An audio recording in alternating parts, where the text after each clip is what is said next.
So welcome to what promises to be a really engaging and informative event here at MIT this afternoon. I'm Doug Crisatello, the Executive Director of the MIT Center for Finance and Policy, hosting this event. First, just a few words on format before we get going. Our speaker is going to present his observations on climate finance for about half of our time, and then we're going to turn it over to you all to ask questions. So get your good questions ready to go, and we look forward to the second half of our hour. So just a couple words about the Center for Finance and Policy. We are an interdisciplinary initiative here at MIT, led by MIT Sloan's Finance Group, to provide objective, nonpartisan research. We serve as a catalyst for informed decision-making with original and timely research on issues residing at the intersection of finance and policy, and also by providing innovative educational materials and curricula to make state-of-the-art financial tools available to government officials and public institutions generally. Our focus is typically on three areas: evaluation and management of government financial institutions, regulation of financial markets and institutions globally, and also the measurement and control of systemic risk. So let's talk about climate finance for a couple of moments. Developed country parties to the United Nations Framework Convention on Climate Change committed to a goal of mobilizing $100 billion per year by 2020 to address the needs of developing countries from a wide variety of sources. So those funds coming from a wide variety of sources: public and private, bilateral and multilateral, and other sources. So our topic today, climate finance, refers to all finance that specifically targets low carbon or climate resilient development. The Organization for Economic Cooperation and Development has estimated that the aggregate volume of public and private climate finance mobilized by developed countries reached $62 billion in 2014, up about $10 billion from 2013. I don't know if we have the 2015 numbers yet, but hopefully that positive trend will continue. But the question arises whether these amounts, while very substantial, are even in the right ballpark of what is needed to address climate change. Our distinguished speaker, Janos Pasztor, will shed light on this topic and explore efforts that are underway in both the public and private sectors to generate the required resources. So about our speaker. Last year, Mr. Pasztor served as senior advisor to the UN Secretary General on climate change, culminating in the 21st United Nations Framework Convention on Climate Change Conference of the Parties, or COP21. I'm trying not to use acronyms here, and in UN speak, I think there's more acronyms than even with the US federal government. That conference was held in Paris just a couple of months ago in December, and Mr. Pasztor's most recent work is focused on supporting efforts toward a universal climate agreement and mobilizing global climate action on the ground, including through coherent UN system-wide action. Mr. Pasztor comes from his position as Acting Executive Director of Conservation and Director of Policy and Sciences at the Worldwide Fund for Nature International. From 2011 to 2012, he served as Executive Secretary of the Secretaries General High-Level Panel on Global Sustainability. And prior to those positions, he held various senior positions in the UN Framework Convention on Climate Change. The critically important work that he has done and continues to do throughout his career was informed in part by his studies here at MIT, where he holds both undergraduate and graduate degrees in nuclear engineering. So please join me in welcoming Janos Pasztor.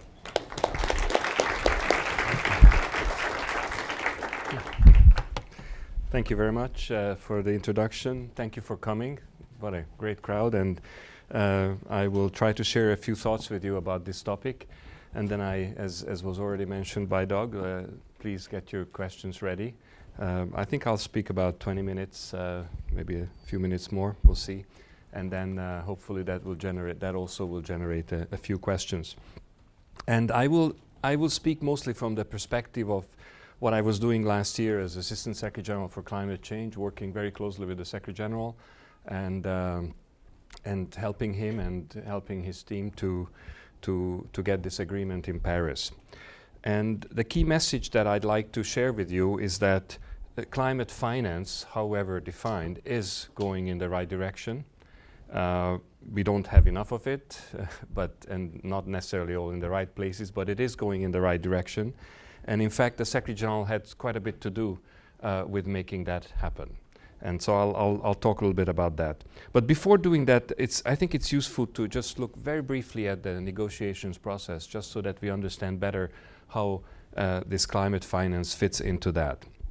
And as a start, negotiations on climate change have been going on since 1990 in a serious way, and 1992 was the agreement on the original convention, and lots of things have happened since that time, lots of talk, sometimes some good outcomes, sometimes some not so good outcomes. I won't go into the detail of all that, but the fundamental agreement that was made in 1992, when the original convention was agreed, was a kind of a deal between the developed and the developing countries, that the developed countries would go first in terms of mitigation, in terms of emission reductions, and they would provide finance to the developing countries so that they can also do mitigation on their side. And there was not much talk at the beginning about adaptation. There was some talk already, but not a lot. That came a bit later. But this fundamental deal about the developed countries having to deliver financial resources is there from the very beginning. And it was understood that climate finance, that this kind of finance would be different from development assistance, official development assistance, or ODA, to use an acronym. There will be not too many, I hope. But it would be different because the reason why developed countries would need to give these resources to developing countries is, first of all, because historically they caused most of the emissions at the time when the convention was agreed, but also they had the capacity, the financial and the technological capacity to do something about that. So that was the agreement, that it would be additional to official development assistance. Now, this is, over the years, there was never really consensus between the developed and the developing countries about how much is needed, about how much will be given, and how much has been given. There was never really good consensus about that, and there still isn't. And I'll come to the OECD report in a moment, because anyway. So this has been a very fundamental part of the negotiations process. At the same time, at every major conference of the parties meeting, like the one in Paris, but there were a few others before. Every year there is one, and some are more important than others. The developed countries always try to use the checkbook as a way, or at least the promise of the checkbook, to push the developing countries to take on more commitments. So that's also important to understand, because you get into a deal making and somebody says, well, we'll provide resources, but you should take on commitments. And then afterwards, when the commitments do not arrive, then there is a loss of trust and there is a loss of engagement. And that was one of the important things in preparation for Paris, that the Secretary General was one of them, the people saying very strongly that we need to make an agreement on the finances beforehand to provide that trust between the developed and the developing countries. Now, all this time, there was also an increasing recognition of the issue that you raised, Doug, is that the support, the financial support that countries were talking about or were considering, they were in the order of the billions. But people were realizing quite early on that for the real transformation, you need much higher sums than that. So what is the role of the billions versus the trillions, if you will? And I'll come back to that later. But that started early on, and that's really come to a much higher level of understanding now. And just another word about the US in all this time has been a pretty constructive player in the process. Okay, the US did not go for the Kyoto Protocol, and that was a major setback in many ways. But apart from that, the US has been a constructive partner. It has paid its dues in financial terms. It has constructively engaged in the discussions and so on. So let's hope that that will continue. And the Paris conference, again, very quickly, because we don't have time to go into details, but it was an amazing success. Because the agreement that we got in Paris is a lot more than most of us ever imagined would be possible given today's political, economic, and other circumstances. So many hailed it as a new success for multilateralism, saving the climate, all that stuff. I mean, it's been really very positive. So it's in this context that I'd like to look at climate finance. First, the question is, what is climate finance? And this is part of the problem, and there is no consensus on what is climate finance at the moment. Is it just simply a low carbon or a zero carbon energy source, as often people seem to think?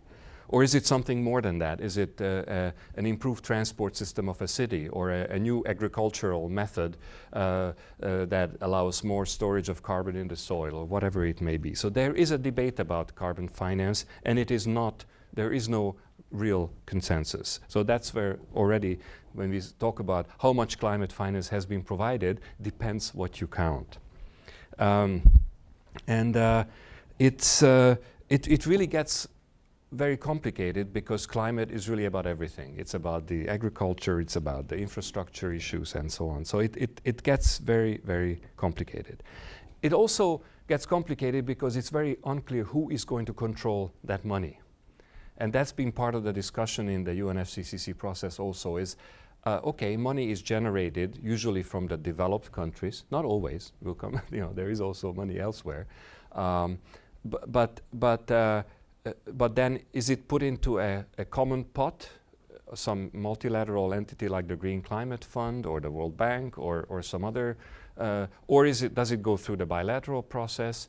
Do the UNFCCC negotiators have a chance to agree or not to where it should be used? So the control of the money is also controversial, and there is also no clear consensus on that. So over the years, a lot of developments took place on climate finance. First, the most important one was in 1992, the creation of the GEF, the Global Environment Facility, which was the first major international fund devoted specifically to global issues. And climate was one of the pillars of that. And then over the years, specialized funds were created in the negotiation process: Adaptation Fund, Special Climate Change Fund, Least Developed Countries Fund, and you can name it. Of course, the international financial institutions themselves, they also had climate pillars, climate components. Bilateral assistance also included climate finance. And the bottom line is that over time, there was money generated and put into what you could somehow call climate finance, even if there was no total consensus on what it is. But there was never clarity, and the developing countries, always felt that it was insufficient, that the original bargain, the original deal of the convention of the developed countries taking their emission reduction seriously and providing finance to the developing countries has never really materialized. Then came the pre-Copenhagen or Copenhagen conference, where suddenly somebody out of the blue, and it happened to be the ex-British Prime Minister who had that first idea, is that let's set a clear target, a big number, and the $100 billion came out like that. It had nothing to do with needs. It was a completely political concept. Let's aim for $100 billion of assistance to the developing countries. It was not based on any need. It was not based on any calculation, but it was made. And it was a reasonably substantial number that both the developing and the developed countries could more or less rally around that. But back then, already right after Copenhagen, the Secretary General was already pushing the developed countries. Okay, fine, $100 billion by 2020 on an annual basis. Show me the trajectory. How are we going to get there? How are we going to get to the 100 billion by 2020 on an annual basis? And so actually, a month after the Copenhagen conference, the Secretary General set up a high-level panel, the Advisory Group on Climate Finance, to actually find out how the developed countries could deliver that 100 billion. What would be the different options for getting that 100 billion? And that study is still today probably the most well-used baseline of the different options that are available to countries. It was not looking at any individual country itself, it was just looking at the totality of how it can be done. Unfortunately, one of the most important assumptions of that study was, in order for the developed countries to be able to deliver the 100 billion, was a carbon price of $20, $30, which of course never materialized in the period thereafter. Then, partly already at the Copenhagen conference, but it was formalized the year after, the Green Climate Fund was set up. And this is the first and the only international financial institution that is specifically 100% focused on climate change, both mitigation and adaptation. And it's still in the process of forming. I mean, now it's operational, but it really became operational just last year. There was a big question, and there still is a big question by many, whether the 100 billion was going to all go to the Green Climate Fund. And some countries are still saying that it should. Most observers, on the other hand, realize that that will never happen, because countries will want to still channel some of that 100 billion, even if we get there, through their bilateral methods, through existing other multilateral entities. So it is very likely that the Green Climate Fund will always be there only for a portion of that funding. In 2014, it was decided that we need to go for an initial capitalization, and it was agreed that $10 billion would be about right for the first 3 years. This is an area where the Secretary General had a very substantial role, because the countries were not coming forward with the money. They said, yeah, we'll do it, but then it was not happening. So the Secretary General decided to get on the phone and call on to leaders, one after the other, systematically, and urging them to deliver. And finally, by the Lima Conference of the Parties at the end of 2014, this happened. And then he had to continue calling the same leaders to make sure that the commitments turned into operationalized, what they call contribution agreements. And 50% was reached the middle of last year, which was the kind of the limit that was agreed, that based on that they can start approving projects. So the Green Climate Fund has now accredited a number of implementing entities, and has already approved a few projects last year before the Conference of the Parties, and it will continue.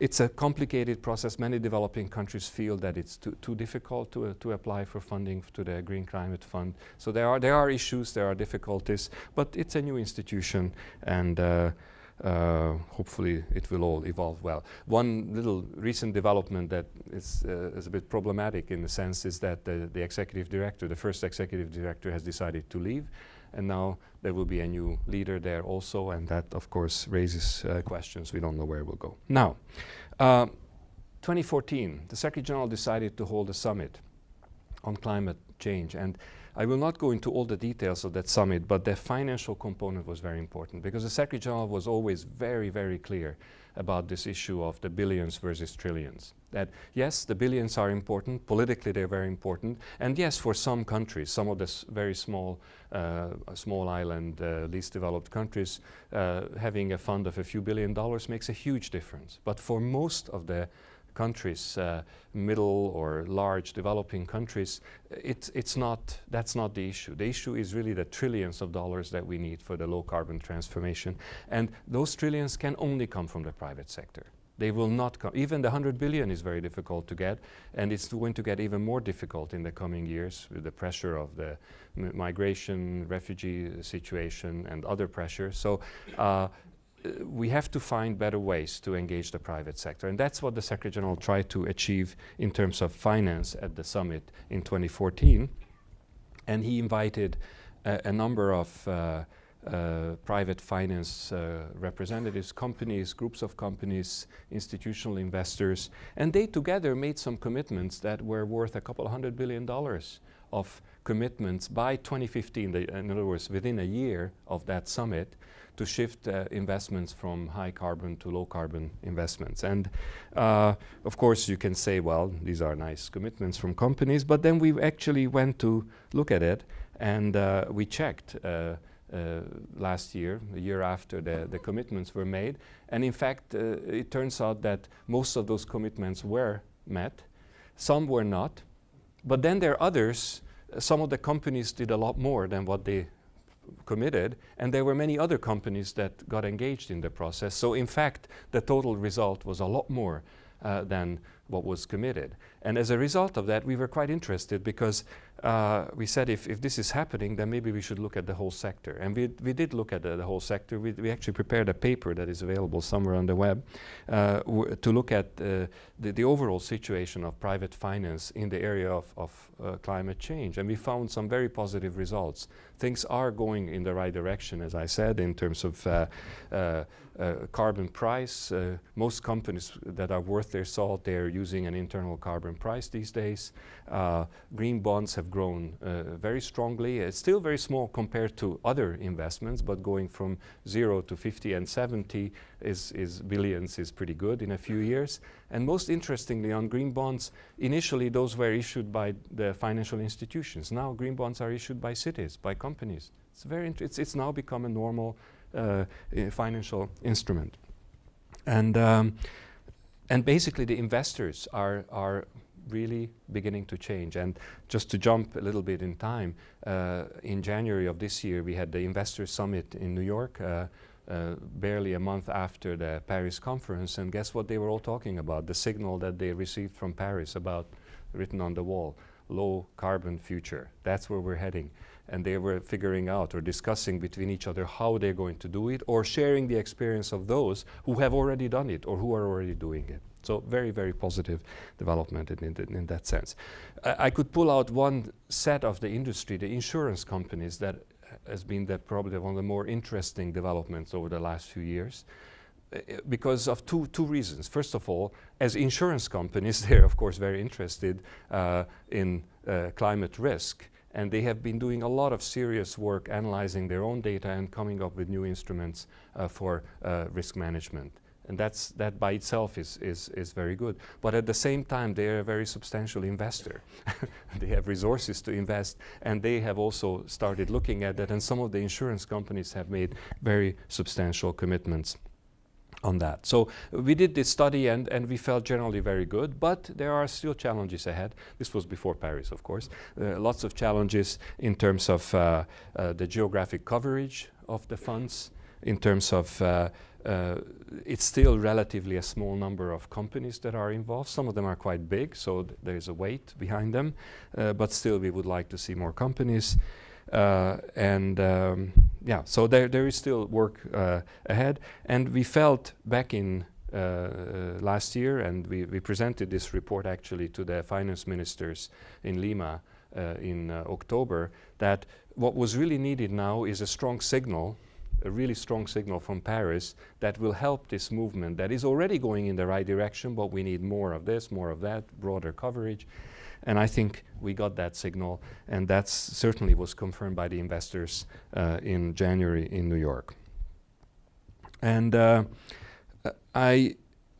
it's just a couple of things related to Paris on finance, which I think would be also important to talk a little bit about some of the preparations that we had to do, because we had to, as I said earlier, the Secretary General felt very strongly that it would be important to get some agreement on the climate finance before we get to the actual negotiation on the agreement, which didn't quite happen, but some developments took place. So he called on developed countries to not just come up with a politically acceptable trajectory for the 100 billion, but also to show what is their methodology, what is the process behind that. And that's how the French turned to the OECD and asked them to pull together that information. And indeed, the OECD report is the first comprehensive report that tries to address how much climate finance has been put in place. And as you quoted very well, it's $60-odd billion as of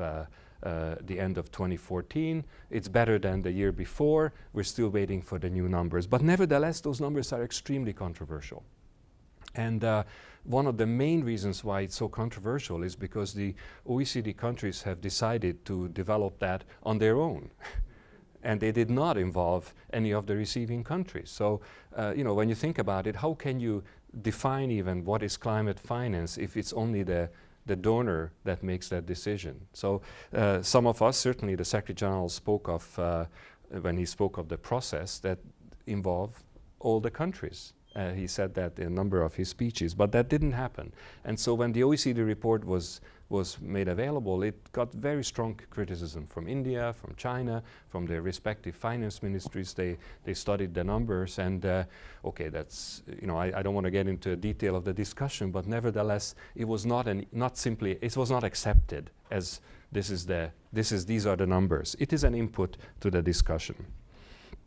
Now, in terms of the 100 billion, the Paris Agreement did okay in terms of confirming the 100 billion as at least to have that as a floor after 2020, because there was a big discussion before Paris. What should happen after 2020?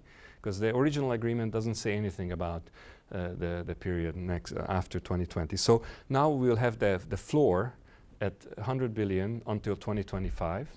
And then there will be a new number figured out. And that is, of course, for the public contribution, which is not all public money. Let's be very clear. The 100 billion, as Doug said at the beginning, is a mixture of sources. But it has to be somehow linked to public action. Because, again, there's no clear definition of this anywhere. But what most people will agree to is that there is a lot of private investment taking place in developing countries that is just happening. That really cannot be included under the 100 billion. There has to be something. So if a country provides 5 billion in cash, that's money. You can count it. If a country changes its export-import credit facility and thereby releases more funds for private investment, then maybe you can count that. So there is a discussion again of what to include and what not to include. But at the end of the day, it's the trillions that we need. And this is where it gets really tricky, is how can we best use the small amount of public money that we have and the relatively small ability of governments to engage with the private sector to begin to shift their investment patterns so that we will eventually get those trillions that will get us to the low carbon future that we need. That is the challenge, and I think a lot of the fact that the private finance companies were so engaged in the Secretary General Summit and that they were so engaged during the summit in Paris in May that was preparing for the actual conference, and then they also came to the Paris conference itself, it demonstrates that there is now a much better engagement between these two different constituencies to actually generate what we need. Now, in terms of challenges ahead, and then I'll stop and hopefully you'll have some questions. Some of the challenges I see both on the public and the private side. On the public side, as I mentioned already, the budgets are already limited and they will become even more limited in the future. And that's a reality that I don't think we can escape from that. So it's going to be increasingly difficult for developed countries to deliver the 100 billion that they promised. And it will definitely not be easy or almost impossible to go beyond that, at least in the foreseeable future. So the second issue is that there is still too much debate about climate here and sustainable development over here. And many of you may be aware of the Sustainable Development Goals that were adopted by the UN General Assembly, all the member states of the UN.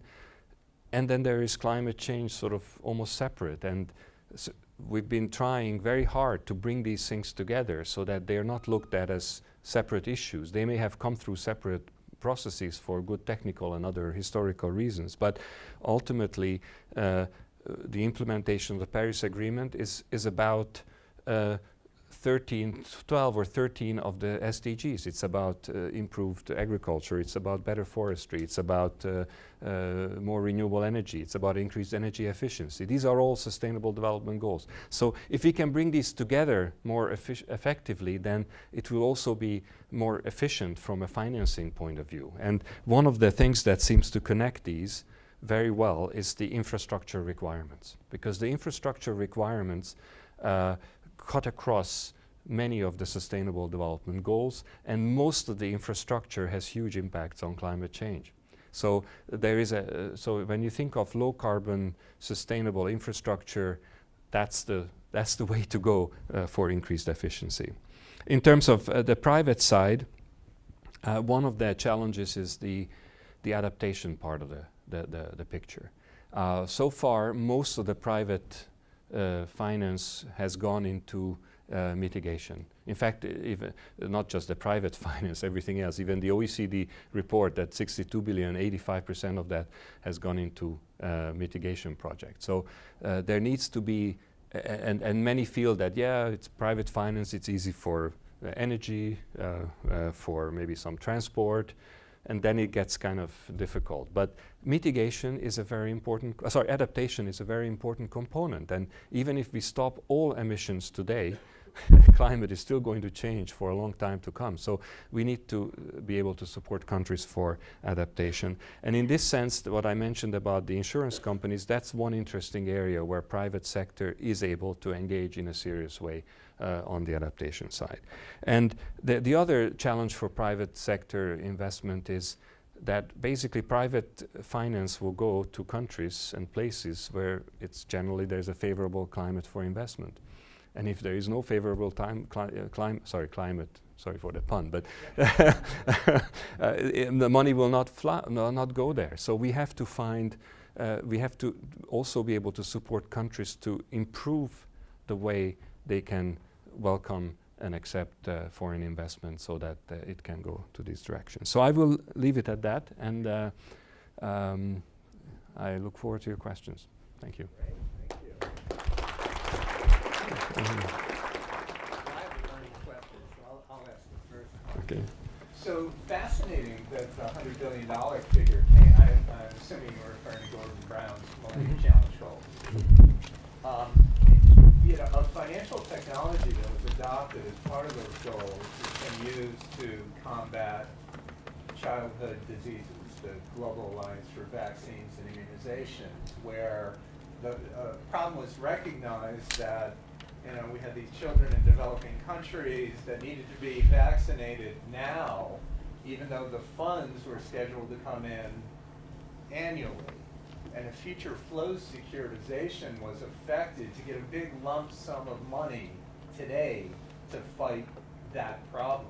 Has there been any, do you know of any consideration to trying to accelerate funding for climate finance in a parallel way? Well, I mean, as you know, much of the climate finance is really about investment, so it's really cost upfront.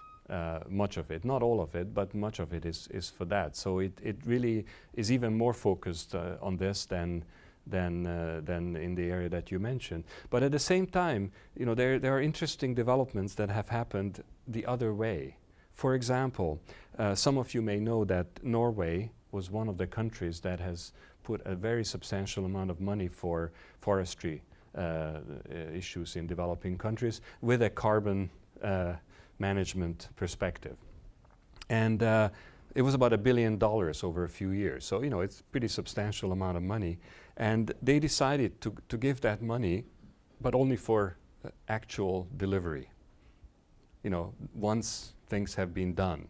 And it was very successful. A lot of what they wanted to do was actually achieved. So, and you know, I'm not saying that all climate finance will work in that direction. I'm just trying to say that yeah, it can work. It can work very well in certain situations. Okay, there. And please introduce yourself so I know who you are. I only know 3-4 people in this room, but that's already a lot more than I thought I would. So, my name is Kyle. I'm a graduate student in political science here.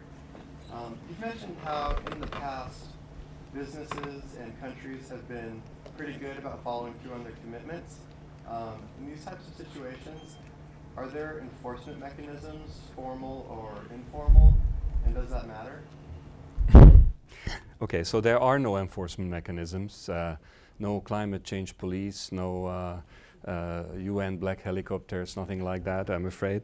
So no, we don't have that. But what we do have is there are sort of mechanisms for making information available in transparent ways, and depending on which process you're talking about, has more or less transparency that you can then use as a civil society organization or as another country to hold people accountable for what they promised.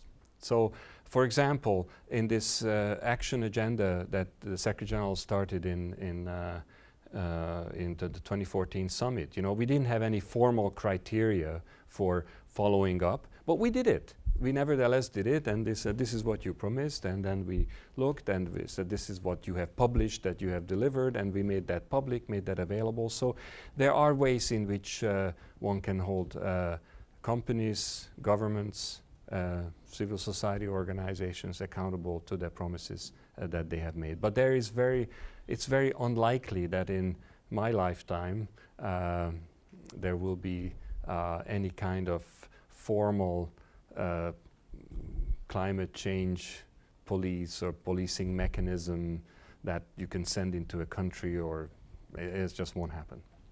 Okay. Ambuj. Hi, I'm Ambuj Sagar. I'm a visiting scholar at the Janos Center at MIT and at Harvard. Great talk, Janos. Really very nice to get that nice overview of climate finance. 2 questions I have. One is, Article 4.3 of the convention talks about new and additional resources, right? And that was one of the big criticisms of the OECD report, is how much of the 62 billion is really additional. Mm-hmm.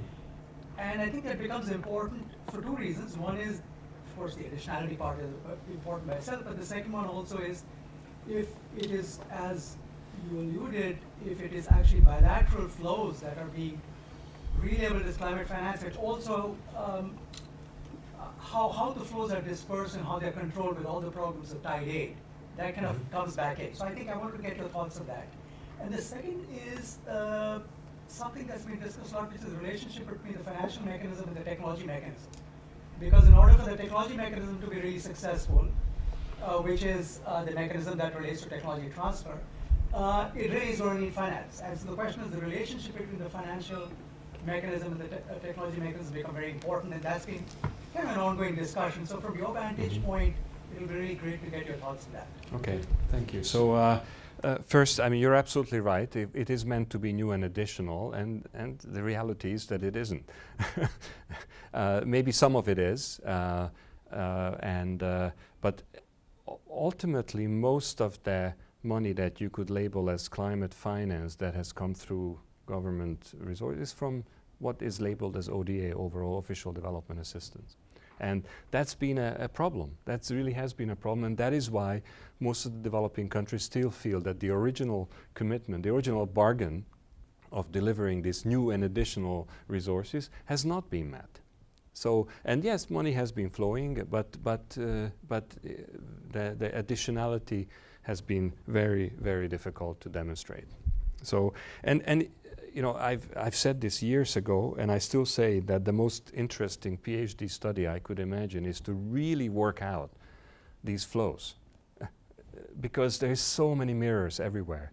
You know, so if somebody could ever really work through these, and you have to do some serious background work to really find out, because you hear in the news, we commit 2 billion for this, 5 billion for that, but then where does this come from?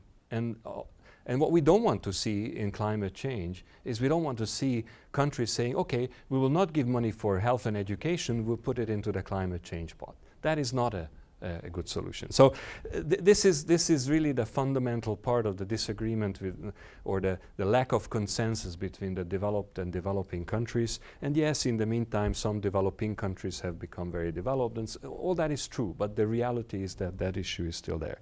You're absolutely right about the finance technology connection. I mean, I personally don't believe much in technology transfer. I think technology is bought and it's purchased and it's developed and it's implemented, but there is very little. There is some, yes, but it's not the transfer of technology is not what's changing the world. And so it needs finance. So it's an area which I think needs just some more work, both at the technical level and at the political level, how to bring them closer together. But I agree with you. Okay. Yes, up there. Yeah, Jorge Colmenares, MIT's long alum from '96. You mentioned that some of the kind of motivation at the beginning when countries started to make some indication of pledges to the Green Fund or something like that was carbon pricing. And that kind of fizzled out. And then there was a big win in Paris adding that language into the agreement. So my question is, at the UN level, because we have seen some carbon pricing initiatives in British Columbia and other places, even in Massachusetts here, there's some kind of proposals to have carbon pricing. But at the UN level, because it sounds like the solution or a great driver for these funds to start flowing will be some basis for, like for instance, securitizing those flows. So at the UN level, are there any kind of continuing efforts to make that a reality? Well, UN level. So the UN is what? Is the collection of member states, right? So the UN is not some separate entity there that decides or does things. It does what the member states want to do. In the case of climate change, what the parties to the UNFCCC want to do. Now, carbon price as such was not part of the Paris agenda. And there were many countries who wanted it to be the case, and many countries who did not want it to be the case. Let's not go into the details of that. But the fact of the matter is that the issue of carbon price is not part of the Paris Agreement in any substantial way. At the same time, when you look around, the carbon price is definitely being practiced by many different actors. I mean, you said yourself, there are many states in this country that have carbon pricing mechanisms of one sort or another. China is about to introduce their carbon trading system. It will be the largest in the world pretty soon, and it's going to change the whole global system in the area of carbon price. We have companies. At the Paris Business Summit in May 2015, there were thousands of companies there, and most of them have their internal carbon price.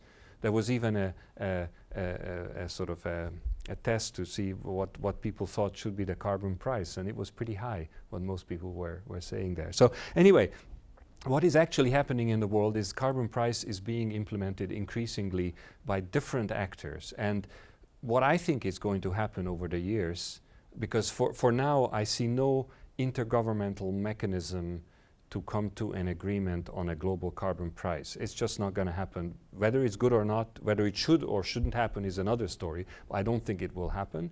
But on the other hand, what will happen is that increasingly companies, states, subnational actors, cities will be experimenting with different ways of carbon price, and over time, because globally we are connected, what will emerge is a global carbon price. And I think that's pretty interesting. Okay, please. Professor, my name is Raul, and I worked for 10 years for a large energy company, mostly made up of coal assets. I was actually at a coal facility in Hawaii for about a year and a half. And my question is, most of the talk is around how funding is being allocated to go for developing countries. What about funding that would help developed countries retrofit the incumbent infrastructure to move away from the existing centralized carbon-intensive model to the newer distributed carbon-free model where technologies are necessary? Very good point. I mean, it shouldn't be either or, right? Let's be very clear about that. We need both.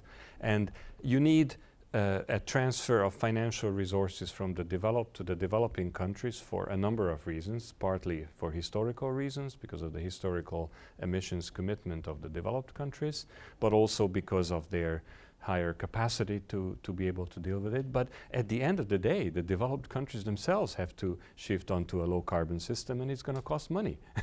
And it's going to there'll be technology needs and financial needs, and it has to happen. So how that's going to happen in countries, I mean, this is where, without making any political statements here, but certainly the carbon price is one of the very efficient ways in which you can generate the resources for this kind of development. Maybe there are other ways too, depending on which country you're in and which local authority or local situation that you're in. But sure, from my books, carbon price is definitely a very efficient and easy way to do that. Okay. There hasn't been any talk about peer-to-peer help a developing country to another developing country. Not in a formal way. I mean, you don't find a formal part of the agreement. But what I think the whole UNFCCC process over the years, and the Paris Agreement in particular, there are many elements that allow improved cooperation between parties, if you will. That is not a requirement, but is possible, and it makes it more possible. So I expect that there will be more of that, but it won't be hardwired in a formal agreement.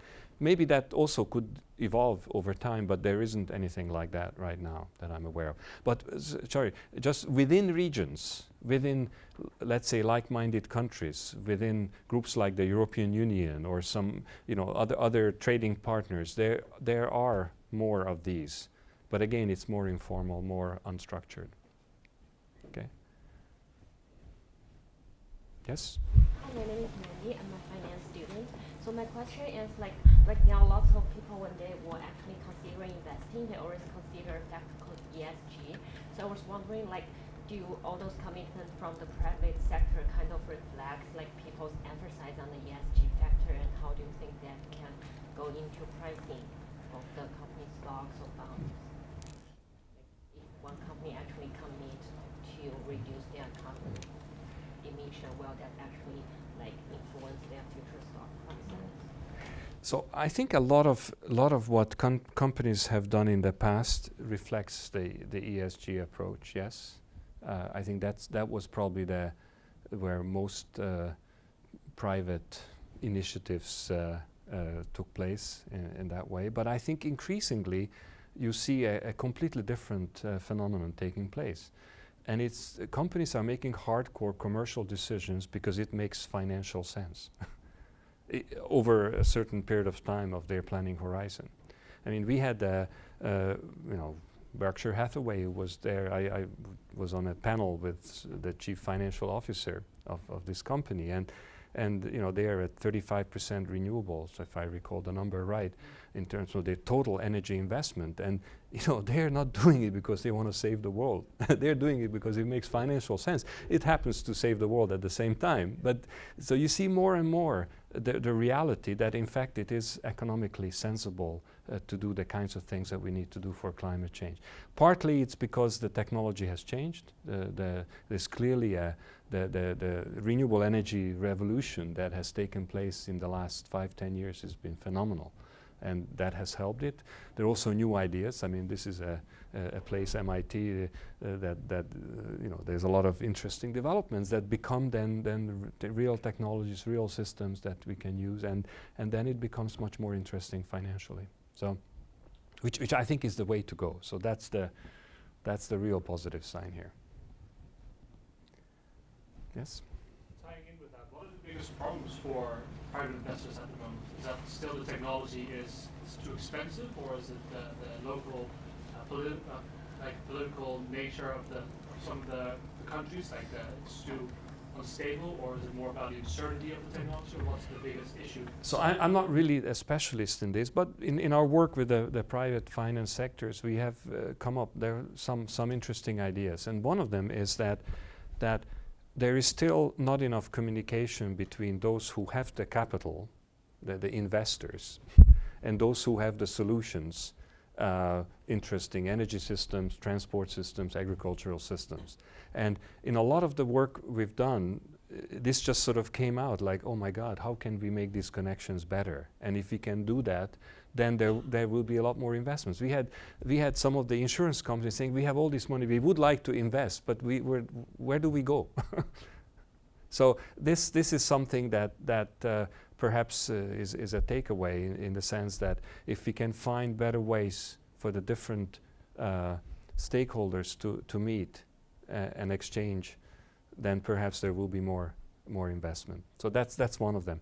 The other one is what I mentioned earlier, is that for many developing countries, not just developing, many countries, period, there are some which have more favorable investment climates and there are some which don't. And those have to do with local laws, regulations, and etc. And companies sometimes they say, well, I don't want to go there because it's too complicated, too difficult. I mean, we had the same, some of you may be familiar with the Clean Development Mechanism of the Kyoto Protocol, the CDM, which most of the CDM investments went to India, China, and Brazil.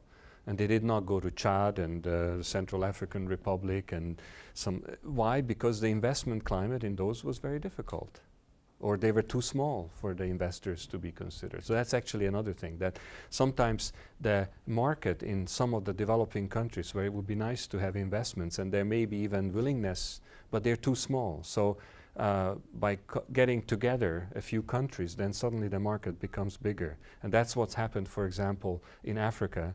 In preparation during 2015, preparation for the Paris conference, was that countries started coming together on the concept of an African renewable energy initiative. And if you look back 1.5 years ago, it was just a couple of people talking, and now we've got to the point where there are billions that are actually coming forward, and there will be some serious investments in that framework. So things can happen by just pulling people together and making things move forward.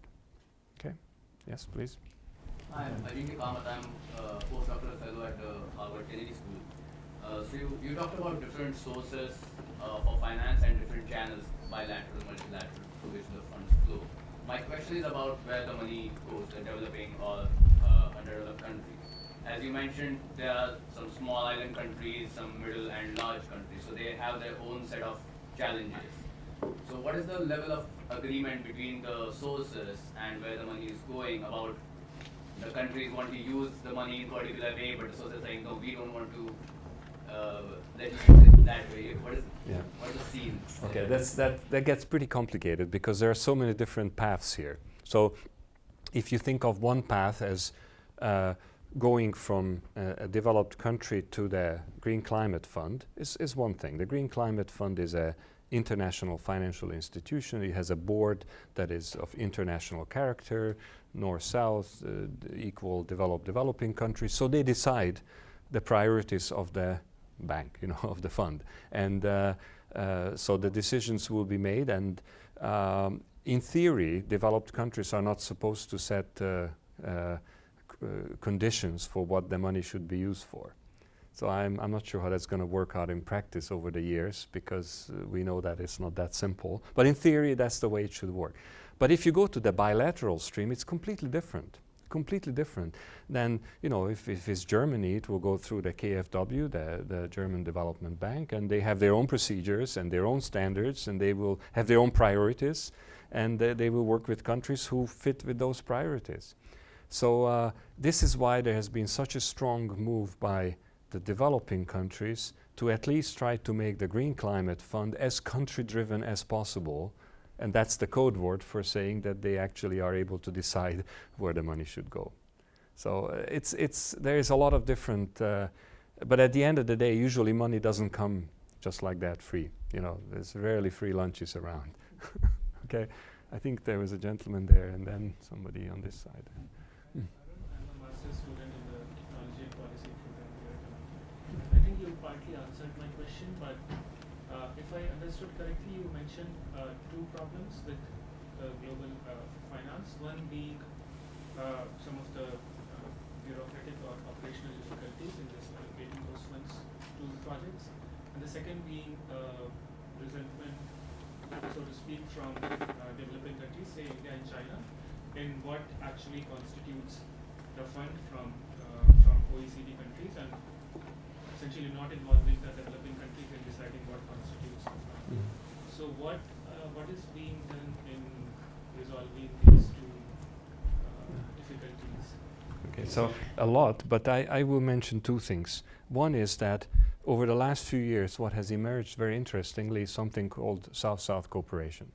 And it's actually quite an interesting development, and you have some of the, not just the very large developing countries, but developing countries as a whole have now increasingly been giving development assistance to other developing countries. Which does not go through the agreed OECD channels, but it is real money and sometimes very substantial.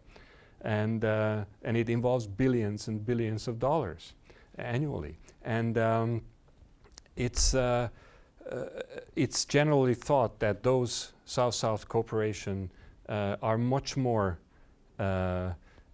along the lines of what the developing countries actually want. Now there is some debate about that still the big ones like the Chinas and the Indias, they're still having quite a lot of force in forcing other countries that you should do this as opposed to that. So there is debate, but it is generally felt that it reflects more what developing countries want to do. And in fact, this was one of the areas that came out very strongly from the Secretary General Summit, that we need to enhance South-South cooperation in the area of climate change precisely so that the developing countries will end up meeting their needs. So there is actually a small group of people working in the Office of the Secretary General with funding from developing countries, interestingly, to do exactly this kind of work. So I think that's quite promising, and let's see where that goes. And the other one is that this is part of the negotiations all the time, whether it's the negotiations between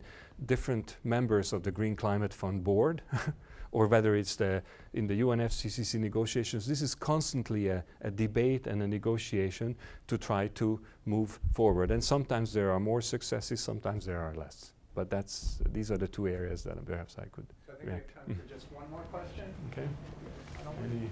Any last question there? Yes. I'm Keshav, I'm a finance student out here at MIT. So you talked about green bonds and the fact that the issuance has increased, the market is growing. What is the role of sovereigns and supranationals in issuance of these green bonds? Like, can we have a financial product where, let's say the ECB or the KFW you mentioned issues a bond and it's backed by, like a bunch of countries?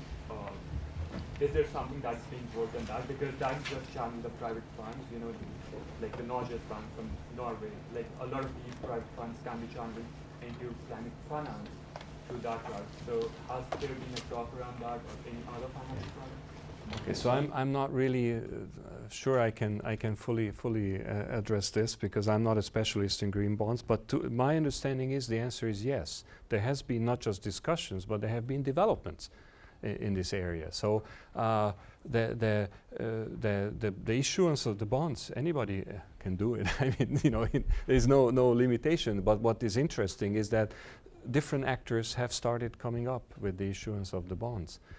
So for me, that's a very interesting development, and it seems that there is a very big market for green bonds, much bigger market at the moment than supply. So I think that it will continue. It will continue in that direction. But I'm not a specialist in neither green bonds or any other kinds of bonds, so I don't want to go much further than that. Okay, thank you. So we made it through the full hour without a single reference to Leonardo DiCaprio's Oscar acceptance speech. So good job.